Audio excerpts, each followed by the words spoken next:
Mrs. Kindly's Christmas. It was nearly Christmas. Annie and Clarabelle were packed full of people and parcels. Thomas was having very hard work. Come on, he puffed. We're feeling so full, grumbled the coaches. Thomas looked at the hill ahead. Can I do it, he puffed anxiously. Suddenly he saw a handkerchief waving from a cottage window. He felt better at once. Yes, I can, he puffed bravely. He pulled his hardest and was soon through the tunnel and resting in the station. That was Mrs. Kindly who waved to you, Thomas, his driver told him. She has to stay in bed all day. Poor lady, said Thomas. I am sorry for her. Engines have heavy loads at Christmas time, but Thomas and Toby didn't mind the hard work when they saw Mrs. Kindly waving. But then it began to rain. It rained for days and days. Thomas didn't like it, nor did his driver. Off we go, Thomas, he would say. Pull hard and get home quickly. Mrs. Kindly won't wave today. But whether she waved or not, they always whistled when they passed the little lonely cottage.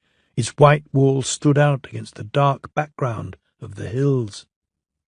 "Hello!" exclaimed Thomas's fireman one day. "Look at that!" The driver came across the cab. "Something's wrong there," he said. Hanging, flapping, and bedraggled from a window of the cottage was something that looked like a large red flag. "Mrs. Kindly needs help, I expect," said the driver, and put on the brakes. Thomas gently stopped. The guard came squelching through the rain up to Thomas's cab, and the driver pointed to the flag. "See if a doctor's on the train, and ask him to go to the cottage. Then walk back to the station and tell them we've stopped." The fireman went to see if the line was clear in front. 2 passengers left the train and climbed to the cottage, and then the fireman returned. "We'll back down to the station," said the driver, "so that Thomas can get a good start." "We shan't get up the hill," the fireman answered. "Come and see what's happened." They walked along the line, round the bend.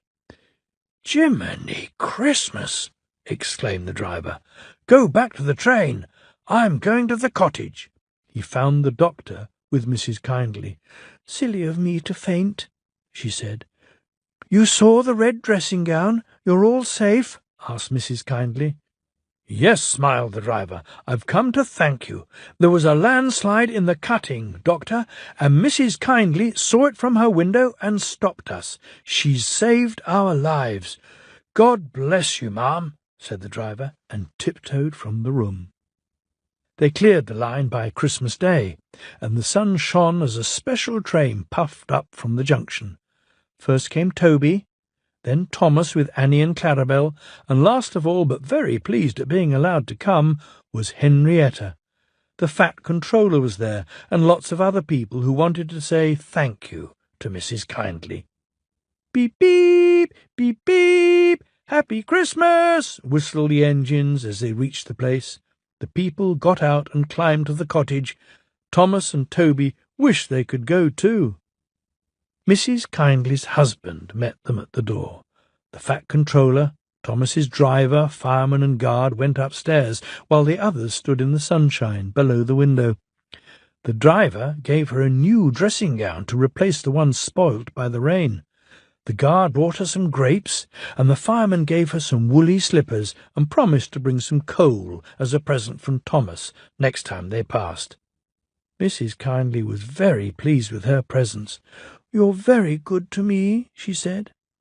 "The passengers and I," said the Fat Controller, "hope you will accept these tickets for the South Coast, Mrs. Kindly, and get really well in the sunshine. We cannot thank you enough for preventing that accident. I hope we have not tired you. Goodbye and a happy Christmas."